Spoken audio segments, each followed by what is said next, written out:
Welcome to the Sales Leader of Influence show. For sales leaders who lead with soul, spirit, and spine. In a world obsessed with tactics, this is the show for those who know leadership is personal. And here's your host, Bernadette McClelland. Good afternoon and welcome to this week's Sales Leader of Influence show. And for this week, I wanted to share with you some ideas around a word that we hear that maybe we don't give much credence to or notice to or even emphasis to. And that word is the word position. And when we talk about position or positioning ourselves, what does it mean? Why is it so important? How do we do it?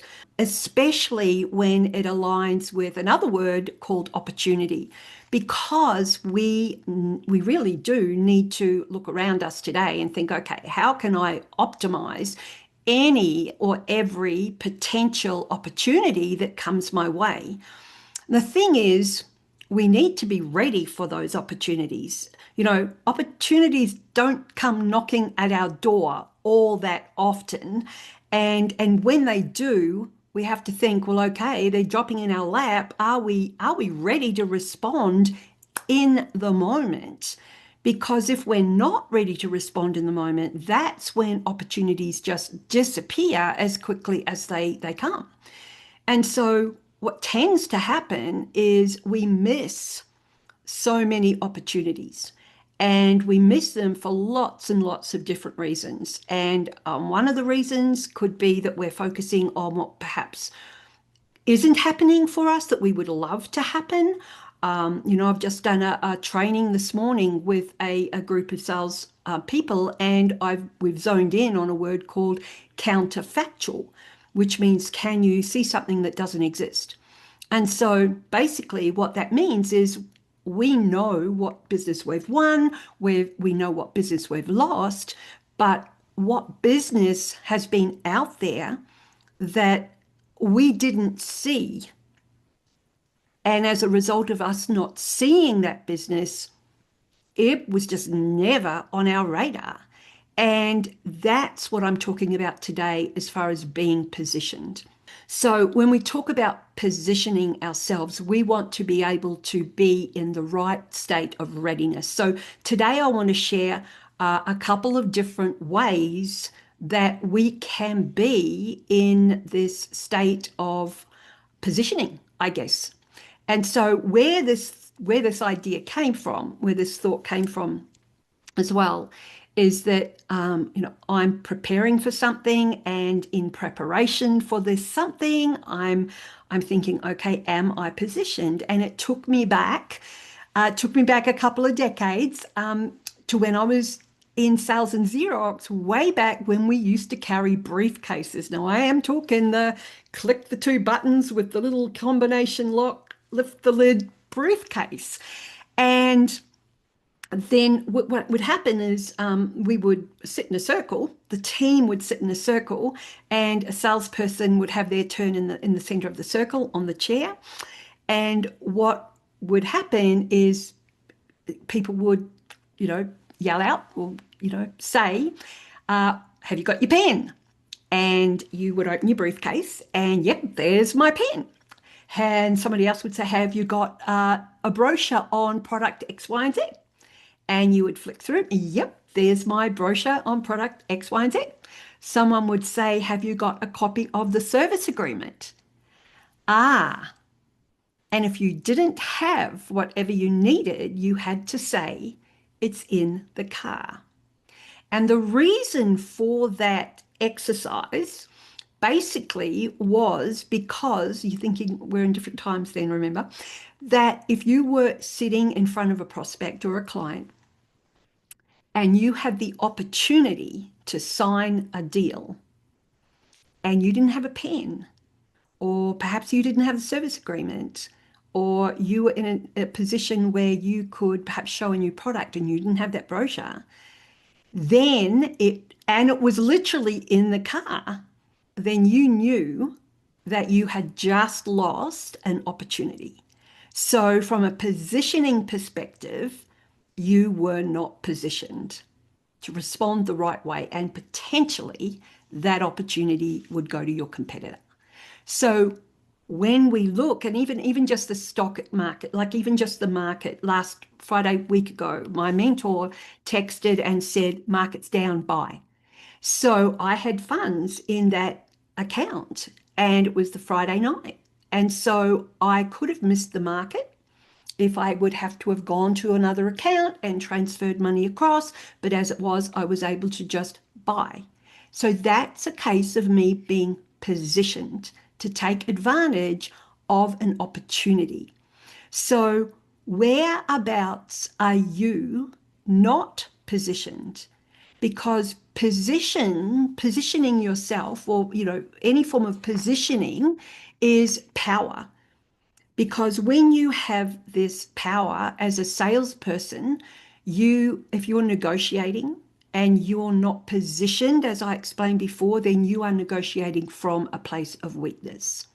If you're a leader, a sales leader, a leader of any sort really, and you're not positioned from a space of presence, or it could be culturally, it could be that you haven't got clear on your non-negotiables, it could be accountability based, then the team are not going to have as much confidence in you as you would like and as they would like. And from a buyer's perspective, I mean, if you are not positioned, then you are going to come across as somebody that potentially reeks of desperation. And so I want you to think to yourself, whereabouts can I position myself in a more effective way? Because when you do, you actually come to the table with a lot more conviction. And it's that conviction that people are buying, not just your product or your service. And when you have that clear emotion or energy of conviction, then that is true self-worth. So I want you to consider where you could fall down. And you would know it in yourself anyway. Like, I mean, you've experienced what I've experienced, similar things to what I've experienced. And so I want to kind of, I guess, reframe this as being individual ready. And so these three levels of readiness that I want to share with you come also, my daughter was in the Royal Australian Air Force for 10 years, and she was deployed to the Middle East in her mid-20s. It's the call that no mum wants to get. However, anybody who's got family or friends that have been deployed would know that they need to tick some boxes before they go. And so the boxes that they need to tick is for individual readiness. It is mental fitness, physical fitness, emotional fitness. It's also how proficient are you at using your weapon. So naturally we don't have weapons, but we do have tools of trade. And this is what it comes back to, is like, how proficient are you with all of this, and how individual ready are you? And so opportunities are not going to wait for you. And it's just the same as, when I talk about you waiting for opportunities, that's a sign of scarcity. You're in the waiting room and you're losing opportunities as well because you are waiting. So we're not talking about firearms here with individual readiness, but we are talking about being mission ready for being out there in the field or with your sales team. So individual ready in every sense. So when opportunity comes to you, how are you going to rise to the occasion, I guess is what I want to say. So what are these three forms of readiness? So the first, I guess the first type of readiness that I want to share is emotional readiness. And when we talk about emotional readiness, it is the ability for you to let go of the outcome. Now, I'm not saying let go of your intention or let go of your goal. I'm saying let go of the outcome. The thing is, we get so emotionally attached to a specific result that what happens is we close off unconsciously to any other door that might be open, also known as opportunities. And so You can feel it in sales conversations when salespeople are kind of clutching that I need this deal, it needs to happen. Let go of the outcome. If you're prepared and you've positioned yourself correctly and everything's good to go, then relax, because that energy, the tighter you grip, the faster that opportunity is going to slip away. And that's because we are wired for certainty. But the thing is, if you aren't able to let go of the outcome and step into uncertainty, then what you're doing by clinging to this certainty and making things so rigid and this deal's got to come through, what you're doing is you're kind of stepping back into the past, and you're bringing all that baggage energy with you, and or any form of growth is just going to stop. There's no evolution there. There's no creativity in your thinking. And so that's what I want. That's what I mean when I say, from an emotional readiness perspective, let go of the outcome. So that's you learning to be a lot calmer and to walk into the room as that grounded person. And look, some people do it absolutely naturally, other people don't, and it's a learned thing as well. So, I refer to it as the gift of the gap, because there is this gap between certainty and uncertainty, and there's a space in there where you can just learn to kind of step into this neutrality. And that's an energy, and that's a superpower if you're able to do that. And it's just stepping into the present and being really okay with whatever happens. So doesn't mean to say that you're not trying. I just really wanted to kind of zone in on that. So the second form of readiness is practical readiness. And so what do I mean by practical readiness? It's these, I guess, for you, the ability for you to build these little, I don't know, micro moments of momentum. Because when you can build momentum on top of momentum on top of momentum, things happen. And so things like, I guess, from a leadership perspective, it could be likened to discipline. So when I work with sales leaders or business owners, and I'm really zoning in on role clarity, part of the role clarity there is identifying the discipline needed for a sales leader to actually have a cadence. So we talk about salespeople with their cadence for outreach, but sales leaders also have a cadence as well, or should have some form of a cadence. And this sets them up for all these micro momentum moments, because they are ready to respond to opportunities from their team or from the pipeline. And so if you, I guess it's a little bit like in the Air Force, if I was to use that analogy again of my daughter, that you don't actually wait for deployment to get organized. You actually practice readiness daily. And what I mean by that specifically is, what are your checklists? What are your what's your coaching cadence? How often do you walk around the room, or room being, it can be virtual, it can be whatever, and checking in with the team? How often do you hold them accountable? How seriously do you hold them accountable? How often do you have reviews? How often do you have quarterly business reviews? How often do you go out in the field with them? I mean, all of these things are micro momentum moments that build one on top of the other. So rather than just kind of sitting back and looking at things from a linear fashion, build on that momentum, and your team will pick up on that as well. It's the same with salespeople, just kind of continually being out there. So, like I said, you don't get ready. You don't get readiness, or you don't get ready. You stay ready. Role plays for your sales team. I mean, how often do you prepare your sales team to be out there in the field, to have those conversations? So role play is key. for you as a sales leader to not just coach the deal or review the deal and how are we going with the deal and who do you need to see and the typical questions, coach them on their thinking. I mean, this is really important. It's how do your team think?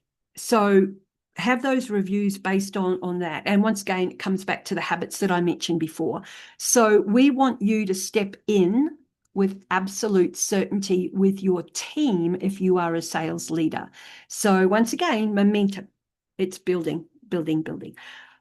The third area for readiness as part of all this individual readiness is energetic readiness. And when I talk about energetic readiness, it's really the sales leader of influence method. The peak of the triangle, if you like, the pyramid, is position. And at the peak there, it's about you tapping into your creativity. So yes, your outcome is you positioning yourself, but you have to tap into your creativity. And in order to do that, or as a result of that, you will magnetize others. And so how do you do that? Because this is all around alignment. And this is about your energy. It's about you having challenges, yes, so we all have them, but inside those challenges, there's always a seed of an opportunity. And so how do you take that seed and how do you go vertical with that? How do you create something new? How do you find brand new opportunities? And I spoke about this on the last episode of this show, is about need versus want. If you're hanging around in we need to do this, we need to do that, you are capping your opportunities. You are not positioning yourself. So we really want to know, well, how can we create new opportunities? And this is the individual readiness component of being energetically ready. And so when you give yourself space to do this, you are going to find that creativity, imagination, innovation with you and the team goes off the charts. It really, truly does.